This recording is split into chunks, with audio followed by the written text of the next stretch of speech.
উর্মি আলো আধারি নির্জন পথে হেঁটে চলেছে।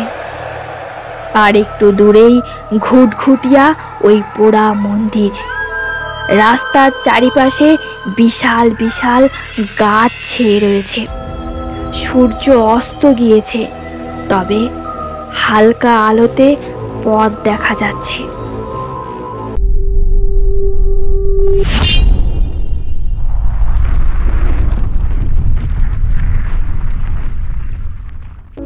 হ্যালো বন্ধুরা, ক্রিয়েটিভ গল্পের ঠেক চ্যানেলে তোমাদের সবাইকে স্বাগত। আমি আছি তোমাদের সাথে তনিমা। তোমরা সবাই শুনছো দ্রাক্ষানির অতীন্দ্রিয় শক্তি সিজন 3, আর আজকের পর্ব হলো 18। তাহলে চলো বেশি দেরি না করে আজকের পর্বটা শুরু করা যাক।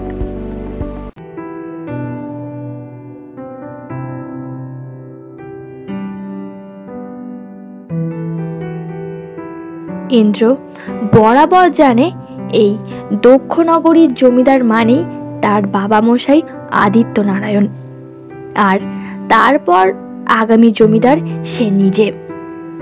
দুজনেই প্রথম থেকে একমাত্র উত্তরাধিকারী এই সব কিছুর। বাবা মশাইয়ের যে কোনো দাদা থাকতে পারে সে সম্বন্ধে কোনো সম্যক ধারণা ছিল না তার। আজকের কথাটা যেন তাকে আরো ধোঁয়াশায় ফেলে দিল। তাছাড়া কই, বউ তো তাকে আগে বলেনি যে এমন কাউকে সে দেখেছে। তবে কি সে ইন্দ্রকে ঘৃণা করে? ধরা আর কেশ দুজনের পিতা যথাযথ ঝাল মিটিয়ে দিয়ে রওনা দেয় নিজেদের জমিদারির দিকে। এক বুক হতাশা নিয়ে জমিদার বাবু বসে আছেন। নায়েব মশাইকে আদেশ দিয়েছেন পোড়া মন্দিরের কাছে গিয়ে যেন এক্ষুনি খোঁজ করা হয়। যদি এমন কাউকে পাওয়া যায় তবে যেন তাকে আটক করা হয় আর কাছারি পর্যন্ত আনা হয়। নায়েব মশাই বুকে বল নিয়ে কোনো রকম একটা ঘাড় নেড়ে সম্মতি জানিয়ে লেঠেল নিয়ে রওনা দিলেন পোড়া মন্দিরের দিকে। ইন্দ্র তার এক অজানা জেঠুর কথা শুনেই প্রথমে অবাক হয়। তারপর বাবা মশাইয়ের তাকে আটক করে আনার আদেশ শুনে সে বুঝে যায় কিছু একটা গোলমাল তো আছেই। ইন্দ্র বাবা মশাইকে জিজ্ঞাসা করে, আপনি কি বলছেন? নিজের দাদা আছে আপনার, আর তাকে আপনি আটক করবেন?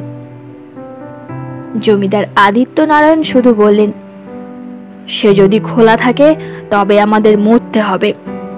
শৈশব থেকেই সে দুরাচারী, তাকে ত্যায্য করেছেন আমার স্বর্গীয় পিতা। এখন সে ফিরে ক্ষমতা দখল করবে নির্ঘাত। সেজন্যই তো অতীন্দ্রিয় শক্তি অর্জন করে ওই পোড়া মন্দিরে আশ্রয় নিয়েছে সে। আর এবার ওই দেবী দ্রাক্ষানির পুজো করছে হয়তো আমাদের সর্বনাশ করতে। ইন্দ্র, বাবা মশাই আপনি কি বলছেন? সেটা কি আপনার কান শুনতে পাচ্ছে? আপনি জানেন কি আপনি কাকে কি বলছেন? মাতৃকা শক্তি তিনি, পরম করুণাময়ী। তাকে নিয়ে আমি একটাও কুকথা শুনতে চাই না। আদিত্য নারায়ণ দেবী দ্রাক্ষানির নামে ছেলের মুখে এত সুন্দর সুন্দর কথা শুনে তো অবাক। কবে থেকে ছেলে তার এত বড় ভক্ত হয়ে পড়ল? জমিদার গিন্নি ভবানী মাথায় হাত দিয়ে বসে গেলেন। কেঁদে কেঁদে তিনি বললেন, ও বাবা গো, এ আমার কি সর্বনাশ হয়ে গেল গো! আমার ছেলেকে অপদেবতায় ধরল গো! আমার ছেলেকে কেউ কবজ দাও গো! ইন্দ্র বিরক্ত হয়ে বেরিয়ে গেল বাইরে। সে ভেবেছিল উর্মির কাছে যাবে, কিন্তু এত ঘটনার পর তার মনে হলো এখন নায়েবের পিছন পিছন যাওয়া উচিত। উর্মি কিন্তু বেরিয়ে সোজা ঘরে যায়নি। সে লুকিয়ে লুকিয়ে সবকিছু শুনছিল বৈঠকখানা ঘরে। ওই সাধু শ্বশুর মশাইয়ের দাদা, তিনি যে ওই সাধু, তাতে এত নিশ্চয়তা কিসের? এমন কি রহস্য লুকিয়ে আছে ওখানে? আর দেবী দ্রাক্ষাণী বা কিসের দেবতা? কেন স্বামীর তার প্রতি এত বিশ্বাস? তিনি তো এমন করে কথা বলছেন যেন পোড়া মন্দিরের দেবী দ্রাক্ষাণী ওনার আপন মা। উর্মি মনে মনে ভেবে নিল সে যাবে ওই মন্দিরে। পাদার দিকে লুকিয়ে লুকিয়ে পালাবার কথা ভাবল সে। নায়েব মন্দিরের কাছে জঙ্গল পর্যন্ত গিয়ে লেঠেলদের বলল, বাছা, তোমরাও মায়ের ছেলে, অকালে প্রাণ কেন যায় বলো? চলো, ওদিকে গিয়ে তামাক খেয়ে বাবুর কাছে যাব, গিয়ে বলে দেব সাধু দেখতে পাইনি আমরা, যত সব পাগলের বংশ। লেঠেলগুলো দেখেছে এখানে কি ঘটেছে আগে, তারাও নায়েবের বিরোধিতা করে না। কিছুটা সময় কাটিয়ে তারা ফিরে যায়। ইন্দ্র পেছন দিক দিয়ে মন্দিরে ঢুকে আসে। না, সেখানে কেউ নেই। ইন্দ্র মায়ের সামনে বসে যায় ধুলো মাটির মধ্যে। মাকে হাত জোর করে বলে, পাগলি মা, ওরে আমার বাবা বোকা, ওরে মাফ করে দে। রাগ অভিমান করে আমারে তুই ছেড়ে যাস না রে, তুই ছাড়া আমি যে বড় একা রে। মূর্তির মুখে যেন একটা তৃপ্তির হাসি ফুটে ওঠে। তার যে এই আবেগের ডাকে তৃপ্তি, তার যে বড় লোভ এই আদরে। সময় কখন পেরিয়ে যাচ্ছে ইন্দ্রের হুঁশ নেই। সে এসেছিল সাধুর খোঁজে। মায়ের কাছে এসে সব ভুলে সে ধ্যান মুদ্রায় বিভোর হয়ে গেছে। সূর্য কখন অস্ত গেল সে জানতেও পারেনি। উর্মি পালাতে গিয়ে পারেনি, কারণ তার পেছনে লেগে আছে দাসী খেমি।